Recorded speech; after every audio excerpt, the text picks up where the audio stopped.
Lewis Hamilton was on pace to catch Max Verstappen in the closing stages of the Hungarian Grand Prix. Martin Brundle feels Lewis Hamilton ended up adding more torment to Ferrari's torrid race in Sunday's Hungarian Grand Prix. Mercedes have been on a resurgence over the past few months after falling behind both Red Bull and Ferrari at the start of the campaign with the new regulations. Heading into the Hungarian Grand Prix, Hamilton had secured 4 consecutive podium finishes and finally broke into the top 2 at Paul Ricard the week prior, with George Russell just behind him. A surprise first pole position for Russell at the Hungarian Grand Prix raised even more eyebrows that maybe Mercedes were finally able to compete with their rivals on the track. It was a more frustrating qualifying session for Hamilton though, as a faulty DRS system saw him only manage 7th on the grid.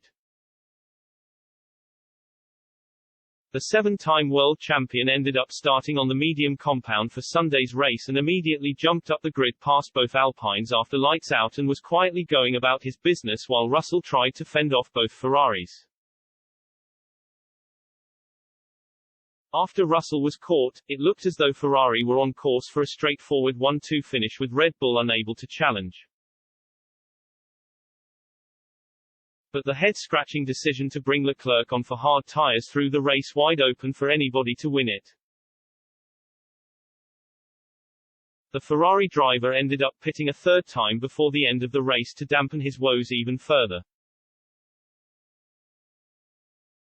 Carlos Sainz didn't manage much better, despite following a similar tyre strategy to Hamilton.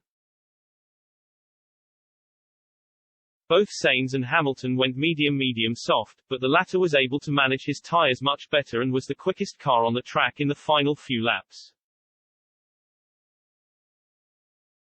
And Brundle feels that will hurt Ferrari most, seeing Mercedes perform better even on a similar strategy. The Mercedes really did use the soft tyres well in the closing stages, and Lewis rose to the occasion as usual for his 5th straight podium, he wrote for Sky Sports. He and the team did make a medium, soft tyre strategy work by pitting on lap 51, just to torment Ferrari a little more. Brundle felt for Russell in not being able to challenge more at the front after nabbing pole on Saturday. And the Sky Sports pundit feels that Mercedes are pretty confused each weekend on how to get the best out of the W13. Russell would have been very disappointed in 3rd, having been caught and passed by Hamilton on a different strategy, but he played his part for the team very well out front, he added. They still seem to be pretty confused as to why the Mercedes works sometimes better than others, and they had a wild weekend trying to harness it. If they can't work out the problem, then there's no point in anybody else having an opinion as to why.